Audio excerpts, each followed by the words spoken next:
चलिए जानते हैं आज की देश और दुनिया की सिलेक्टेड काम की और 50 बड़ी खबरों को सिर्फ 10 मिनट में। पर अभी तक आपने इस वीडियो को लाइक नहीं किया है तो लाइक कर दीजिए, चैनल को भी सब्सक्राइब कीजिए। आतंकवादियों के निशाने पर फिर आया जम्मू। अखनूर में सेना की एम्बुलेंस पर बरसाई गोलियां। जम्मू से एक और आतंकी हमले की खबर सामने आ रही है। सूत्रों के मुताबिक सोमवार को जम्मू के अखनूर में सेना की एम्बुलेंस पर आतंकवादियों ने फायरिंग की है। फायरिंग के बाद पूरे इलाके को सुरक्षा बलों ने घेर लिया। जानकारी के अनुसार जम्मू कश्मीर के अखनूर शहर के जोगवान इलाके में सोमवार सुबह सेना की एक एम्बुलेंस जा रही थी, तभी आतंकियों के एक ग्रुप ने उस पर फायरिंग की। इस घटना के बाद पुलिस और सेना अलर्ट हो गई और पूरे इलाके में बड़े पैमाने पर तलाशी अभियान चलाया जा रहा है। बताया गया है कि यह हमला सोमवार यानी 28 अक्टूबर 2024 सुबह 7:25 पर जोगवान में शिवसन मंदिर के पास बट्टल इलाके में हुआ। दिवाली से पहले रोजगार मेला। पीएम मोदी ने 51,000 युवाओं को सौंपा सरकारी नौकरी का नियुक्ति पत्र। बता दें दोस्तों, प्रधानमंत्री नरेंद्र मोदी ने मंगलवार को वीडियो कॉन्फ्रेंसिंग के माध्यम से रोजगार मेले के तहत 51,000 से अधिक युवाओं को विभिन्न सरकारी मंत्रालयों और विभागों में नियुक्ति पत्र प्रदान किए। बताते चले दोस्तों, यह समारोह प्रधानमंत्री कार्यालय की ओर से आयोजित किया गया। इसमें पीएम मोदी ने युवाओं को संबोधित भी किया। पीएमओ ने बताया कि यह रोजगार मेला प्रधानमंत्री की रोजगार सृजन के प्रति प्रतिबद्धता को दर्शाता है। यह न केवल युवाओं को सशक्त करेगा बल्कि उन्हें राष्ट्र निर्माण में सक्रिय योगदान देने के भी अवसर प्रदान करेगा। भाजपा ने जारी की 25 प्रत्याशियों की तीसरी सूची। फडणवीस के निजी सहयोगी को मिला टिकट। बता दें दोस्तों, भारतीय जनता पार्टी ने सोमवार को महाराष्ट्र विधानसभा चुनाव के लिए 25 उम्मीदवारों की तीसरी सूची जारी कर दी। इसमें कांग्रेस को छोड़कर भाजपा में आए 2 नेताओं और उप मुख्यमंत्री देवेंद्र फडणवीस के निजी सहायक को टिकट दिया गया है। जारी सूची के अनुसार अंतापुरकर को डेलगुर से टिकट दिया गया। उन्होंने 2021 में कांग्रेस के टिकट पर उपचुनाव जीता था। उन्हें पूर्व मुख्यमंत्री अशोक चौहान का करीबी माना जाता है। अशोक चौहान हाल ही में कांग्रेस छोड़कर भाजपा में शामिल हुए थे। कांग्रेस के वरिष्ठ नेता एवं पूर्व लोकसभा अध्यक्ष शिवराज पाटिल की पुत्रवधू अर्चना पाटिल चाकोरकर को लातूर शहर सीट से उम्मीदवार बनाया गया है। वहीं बताते चले, कई वर्षों तक फडणवीस के निजी सहायक के रूप में काम करने वाले सुमित वानखेड़े आरवी विधानसभा क्षेत्र से भाजपा के उम्मीदवार होंगे। अफगानिस्तान ने एशिया कप फाइनल में श्रीलंका को बुरी तरह चटाई धूल, पहली बार जीता खिताब। जी हां, बता दें दोस्तों, अफगानिस्तान ए टीम ने इमर्जिंग एशिया कप में धमाका कर दिया। फाइनल मैच में अफगानिस्तान ने श्रीलंका को पटकनी देते हुए पहली बार खिताबी जीत हासिल कर ली। सेमीफाइनल में अफगानों ने भारतीय टीम को पराजित किया था। हरियाणा चुनाव में गड़बड़ी के आरोप निराधार। ईसीआई ने 1600 पन्नों में कांग्रेस को दिया ये जवाब। जी हां, बता दें दोस्तों, चुनाव आयोग ने हरियाणा चुनाव में अनियमितताओं के कांग्रेस के आरोपों को सिरे से खारिज कर दिया। उन्होंने कहा कि यह आरोप निराधार और गलत है। साथ ही ईसीआई ने कांग्रेस से चुनाव दर चुनाव निराधार आरोपों से दूर रहने का आह्वान किया।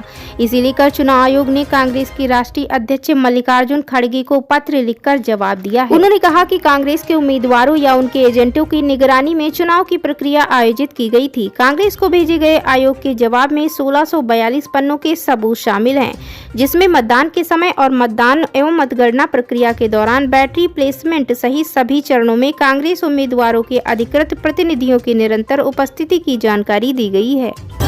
मोतियाबिंद के ऑपरेशन के बाद 13 लोगों को दिखना बंद, सभी को रायपुर किया गया शिफ्ट। डॉक्टर समेत 3 सस्पेंड। छत्तीसगढ़ के दंतेवाड़ा जिले के एक सरकारी अस्पताल में मोतियाबिंद की सर्जरी के बाद आंखों में संक्रमण होने के कारण 13 लोगों को राजधानी रायपुर के अस्पताल में भर्ती कराया गया है। अधिकारियों ने सोमवार को ये जानकारी दी। अधिकारियों ने बताया कि घटना के बाद स्वास्थ्य विभाग ने मामले की जांच के आदेश दिए हैं। उन्होंने बताया कि मामले में दंतेवाड़ा जिला अस्पताल के 3 स्वास्थ्य कर्मियों को निलंबित कर दिया गया है, जिसमें सर्जरी करने वाले डॉक्टर भी शामिल हैं। रायपुर स्थित डॉक्टर भीमराव अंबेडकर मेमोरियल अस्पताल की जनसंपर्क अधिकारी शुभ्रा ठाकुर ने बताया कि दंतेवाड़ा के 13 मरीज पिछले 5-6 दिनों में अस्पताल में भर्ती हैं और इनका इलाज जारी है। अमेरिकी राष्ट्रपति बाइडेन ने व्हाइट हाउस में मनाई दिवाली। उपराष्ट्रपति कमला हैरिस नहीं थी मौजूद। अमेरिकी राष्ट्रपति जो बाइडेन ने सोमवार रात को व्हाइट हाउस में एक भव्य दिवाली समारोह का आयोजन किया।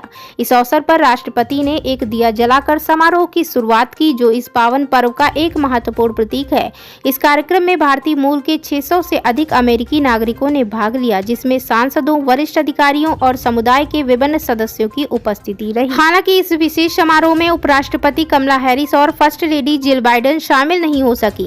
वहीं बता दें कि राष्ट्रपति ने कहा कि first lady Jill Biden Wisconsin की यात्रा पर हैं, जहां वह महत्वपूर्ण कार्यों में व्यस्त थीं। वहीं कमला हैरिस अपने चुनावी अभियान में भाग ले रही थीं। कर्नाटक में कांग्रेस सरकार का बड़ा कदम, एससी आरक्षण में कोटे में कोटा लागू, आयोग की रिपोर्ट तक भर्तियों पर रोक। जी हां, बताते चले दोस्तों, कर्नाटक की कांग्रेस सरकार ने हाल ही में एक महत्वपूर्ण निर्णय लिया, जिसके तहत अनुसूचित जातियों एससी के आरक्षण में कोटे में कोटा लागू किया जाएगा। यह निर्णय मुख्यमंत्री एन सिद्धारमैया की अध्यक्षता में सोमवार को हुई कैबिनेट की बैठक में लिया गया। यह कदम राज्य में सामाजिक एवं न्याय सुनिश्चित करने और विभिन्न जातियों के बीच आरक्षण के वितरण को बेहतर बनाने के लिए उठाया गया है। कैबिनेट की इस महत्वपूर्ण बैठक में कई मुद्दों पर चर्चा हुई, लेकिन एससी आरक्षण में कोटे में कोटा लागू करने का निर्णय सबसे प्रमुख रहा। इस निर्णय के साथ ही सरकार ने यह भी सुनिश्चित किया कि आंतरिक आरक्षण के लिए आवश्यक डेटा संकलित किया जाएगा। डेटा संग्रहण के बाद ही आगे की प्रक्रिया शुरू की जाएगी, ताकि इस मुद्दे पर कोई असमंजस न रहे। दुर्घटना का शिकार हुआ केरल सीएम पिनरई विजयन का काफिला, आपस में टकराई गाड़ियां। बता दें दोस्तों, तिरुवनंतपुरम के वमनपुरम में मुख्यमंत्री पिनरई विजयन का काफिला दुर्घटना का शिकार हो गया। सोमवार शाम को हुई एक दुर्घटना में 5 वाहन आपस में टकरा गए, जिनमें केरल के सीएम विजयन की आधिकारिक कार भी शामिल। वहीं बता दें दोस्तों, मुख्यमंत्री विजयन कोट्टायम से तिरुवनंतपुरम लौट रहे थे। यह हादसा वमनपुरम पार्क जंक्शन पर लगभग 5:45 पर हुआ। मुख्यमंत्री की सुरक्षा काफिले के साथ यह दुर्घटना तब हुई जब एक स्कूटर चालक मुख्यमंत्री के वाहन के आगे जाकर एमसी रोड से अटिंगल की ओर मुड़ रही थी। वहीं बता दें दोस्तों, सीएम के काफिले के वाहन के चालक को अचानक ब्रेक लगाना पड़ा, जिससे मुख्यमंत्री की आधिकारिक कार, एक एस्कॉर्ट वाहन वट्टापारा और कंजीरामकुलम पुलिस यूनिट की गाड़ियां और एक एम्बुलेंस एक दूसरे से टकरा गई। इस घटना के बाद सुरक्षा अधिकारियों ने तुरंत मुख्यमंत्री को सूचित किया। कई मेडिकल स्टाफ को सीएम के वाहन की तरफ भागते देखा गया। मैं कोई साध्वी नहीं, आप भी पैसे कमाए। सोशल मीडिया पर हो रही ट्रोलिंग का जया किशोरी ने दिया करारा जवाब।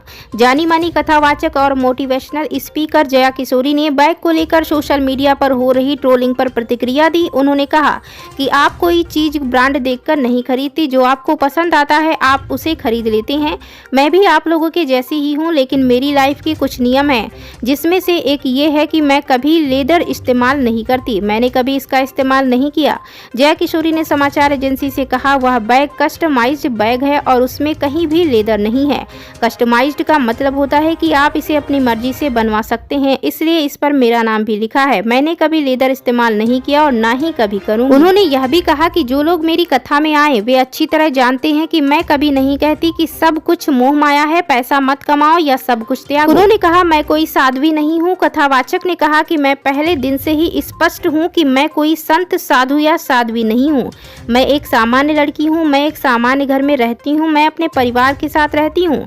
मैं युवाओं से भी अच्छी तरह से यही कहती हूँ कि आप मेहनत करें, पैसा कमाएं, खुद को एक अच्छी जिंदगी दें और अपने सपने पूरे करें। दरअसल हाल ही में जया किशोरी का सोशल मीडिया पर एक वीडियो वायरल हुआ था, जिसमें वह ट्रॉली और हैंड बैग लिए हुए नजर आ रही हैं। बताया जा रहा है कि उनका ये बैग क्रिश्चियन ड्रायर ब्रांड का है, जिसकी कीमत एक बुलेट बाइक के बराबर है। उनकी ये वीडियो सामने आने के बाद से लोग उन्हें ट्रोल कर रहे हैं। अब इस मामले में कथावाचक ने अपनी प्रतिक्रिया दे दी है। बुजुर्गों को पीएम मोदी का दिवाली गिफ्ट, हर साल 5 लाख तक का इलाज होगा फ्री। बता दें दोस्तों, प्रधानमंत्री नरेंद्र मोदी ने मंगलवार को आयुष्मान योजना के नए चरण आयुष्मान भारत निरामयम, यानी जिसे रोग न हो, की शुरुआत की है।